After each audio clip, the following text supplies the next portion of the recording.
Hello and good morning, students. Welcome to our online session of social science. Today we are going to discuss second part of the chapter 16, that is rural development and employment guarantee scheme. So students, let's recall the first what we read in yesterday's class. We read Gandhiji's important lines about the villages. He said that the real India lives in the village, and according to 2011 census, a large proportion of the population of India, that is 68.8%, lives in village.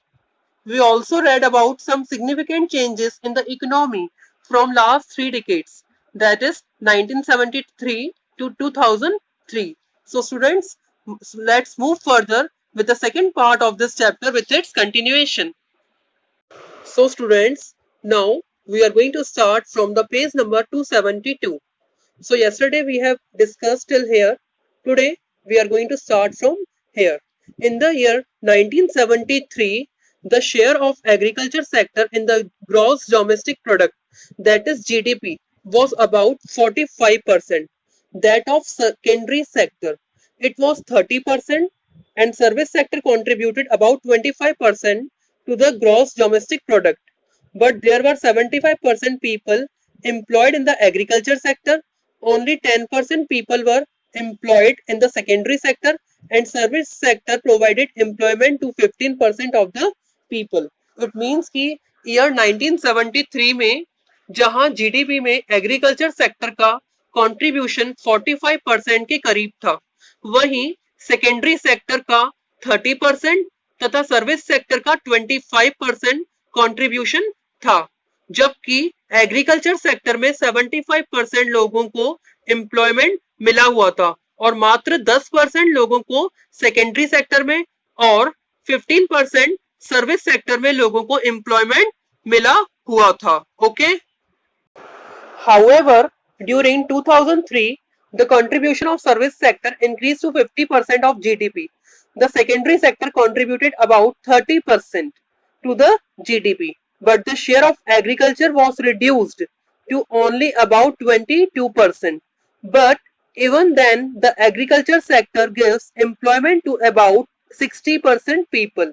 हालांकि वर्ष 2003 में 2003 में service sector का GDP में contribution बढ़कर increase होकर 50% हो गया. सेकेंडरी सेक्टर का करीब 30% कंट्रीब्यूशन हो गया है, जबकि एग्रीकल्चर सेक्टर का कंट्रीब्यूशन रिड्यूस होकर घटकर 22% ही रह गया है. किंतु एग्रीकल्चर सेक्टर में अभी भी 60% लोग रोजगार में लगे हुए हैं. Okay. So it is thus clear that the number of people employed in the agriculture sector are more than the needed number. तो इसीलिए ऐसा कहा जा सकता है कि जो नंबर ऑफ पीपल जो एग्रीकल्चर सेक्टर में इंगेज है, मतलब इतने नंबर ऑफ पीपल जो एग्रीकल्चर सेक्टर में इंगेज है वो जरूरत से ज्यादा है. ठीक है, तो ऐसा कहा जा सकता है कि एग्रीकल्चर सेक्टर में जो लोग एम्प्लॉयड है वो जरूरत से क्या है, ज्यादा है, मतलब जितनी जरूरत थी उससे कहीं ज्यादा है. Therefore, if some of the manpower is diverted from agriculture to the other sectors, agriculture production will remain unaffected. तो इसीलिए अगर इस मैन पावर को, अगर कुछ लोगों को एग्रीकल्चर सेक्टर से निकालकर अगर किसी दूसरे सेक्टर में डाला जाए, डाइवर्ट किया जाए, किसी दूसरे सेक्टर में लगाया जाए, तो एग्रीकल्चर प्रोडक्शन जो है वो अनअफेक्टेड रहेगा, मतलब जैसा है वैसा ही रहेगा, मतलब इसका प्रोडक्शन पर कोई भी इफेक्ट नहीं पड़ेगा. तो एग्रीकल्चर प्रोडक्शन कैसा रहेगा, रिमेन अनअफेक्टेड, मतलब इस पर कोई भी इफेक्ट नहीं पड़ेगा, जैसा है वैसा ही प्रोडक्शन होगा, क्योंकि जरूरत से ज्यादा लोग काम कर रहे हैं. वहां पे जरूरत है 5 जनों की, 10 लोग काम कर रहे हैं, तो काम तो उतना ही है, लोग ज्यादा है, तो इससे एग्रीकल्चर प्रोडक्शन पे कोई भी फर्क नहीं पड़ेगा. This indicates the type of employment in our economy may be called disguised employment, unemployment. Okay, तो ये क्या इंडिकेट करती है, अनएम्प्लॉयमेंट के टाइप को इंडिकेट करती है. हमारी रूरल इकोनॉमी में, हमारी गांव की अर्थव्यवस्था में ये एक अनएम्प्लॉयमेंट के टाइप को बताती है, और जिसे हम क्या कह सकते हैं, डिस्गाइज अनएम्प्लॉयमेंट के नाम से जानते हैं. Student, this is very important point. इसे हम कौन सा अनएम्प्लॉयमेंट बोलते हैं, डिस्गाइज अनएम्प्लॉयमेंट बोलते हैं. Other types are partial unemployment and under employment, और इसके और भी टाइप्स है, जैसे पार्शियल और under. This situation gives rise to the following problems in rural areas, और ये जो सिचुएशन है ये रूरल एरियाज में, गांव के क्षेत्रों में और बहुत सारी प्रॉब्लम्स को राइज करती है, बढ़ावा देती है। तो कुछ प्रॉब्लम्स जो है वो नीचे दी गई हैं।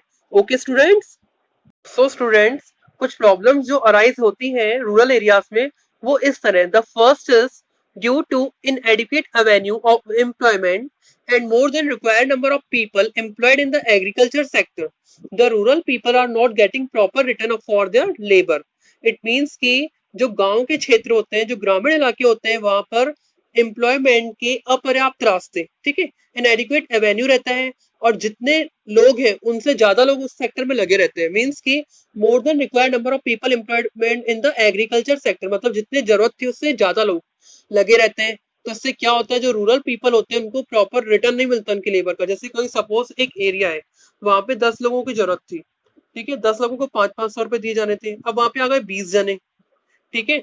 अब जो 20 जने आएंगे, अब ये 500 रुपए, अब इन जो रेट रहेगा वो तो यही रहेगा, 500-500 के अकॉर्डिंग कितने देने थे उनको, 5,000, ठीक है। 10 लोगों में 500-500 के अकॉर्डिंग कितने देने थे, 5,000।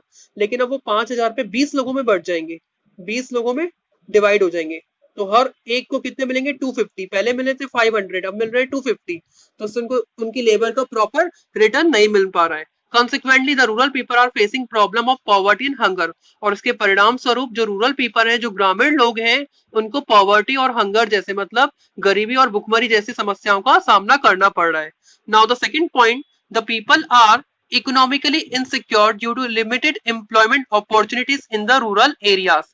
It means कि जो लोग हैं वहां पे इकोनॉमिकली इनसिक्योर है, लिमिटेड एम्प्लॉयमेंट की वजह से। एम्प्लॉयमेंट बहुत लिमिटेड है गांव में, ठीक है।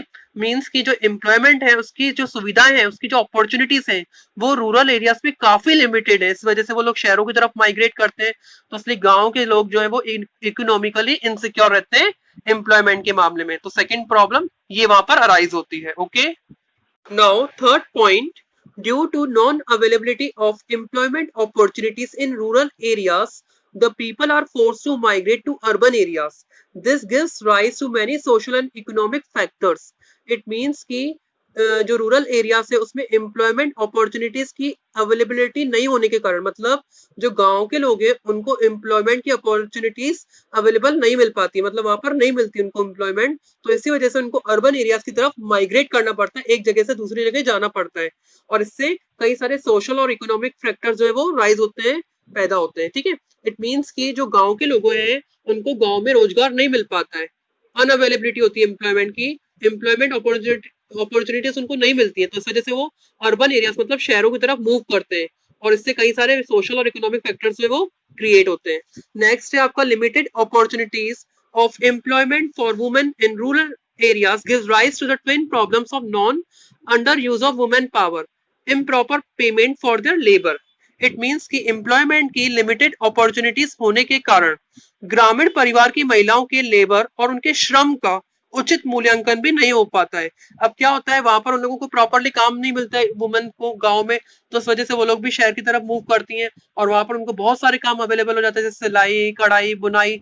तो काफी सारे कामों में वो लग जाती है शहरों में जाकर। इस वजह से जो गांव की औरतें होती है उनको भी, वुमेन होती है, उनको भी शहर की तरफ माइग्रेट करना पड़ता है ना। तो ये भी सारी प्रॉब्लम्स जो वहां पर क्रिएट होती है विलेजेस में। नेक्स्ट 5 पॉइंट है lack of infrastructure facilities needed for employment, new avenue of employment are not available.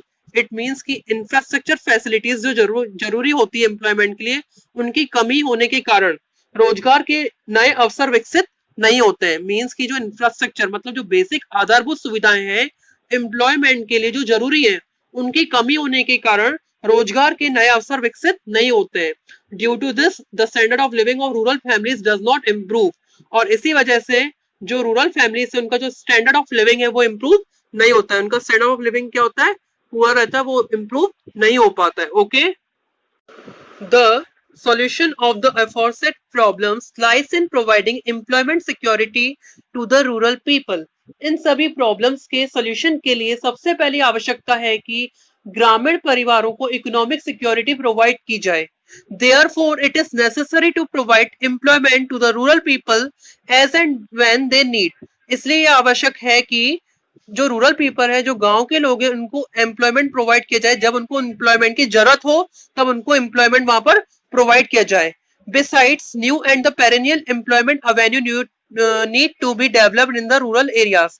और इसके साथ साथ नए और perennial employment जो avenues हैं, एम्प्लॉयमेंट के जो रास्ते हैं वो रूरल एरियाज में डेवलप किए जाने चाहिए ताकि उनको शहरों में मूव करने की जरूरत नहीं पड़े, ताकि उनका गांव के लोगों का शहरों की तरफ जो माइग्रेशन है उसको रोका जा सके। इसलिए गांव के गांव में उनको रोजगार के अवसर उपलब्ध किए जाने चाहिए। The National rural employment Guarantee Act has been enforce keeping this object in view. इसीलिए National rural employment Guarantee Act को एनफोर्स किया गया है, लागू किया गया है, ताकि इन उद्देश्यों के आधार पर निर्मित किया गया है। National rural employment Guarantee Act को इन्हीं उद्देश्यों के आधार पर निर्मित किया गया है।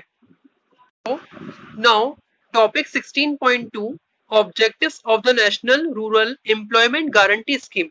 Now we are going to discuss 16.2 topic Objectives of the National Rural Employment Guarantee Scheme. So national rural employment guarantee scheme के ऑब्जेक्टिव्स, इसके उद्देश्य क्या थे?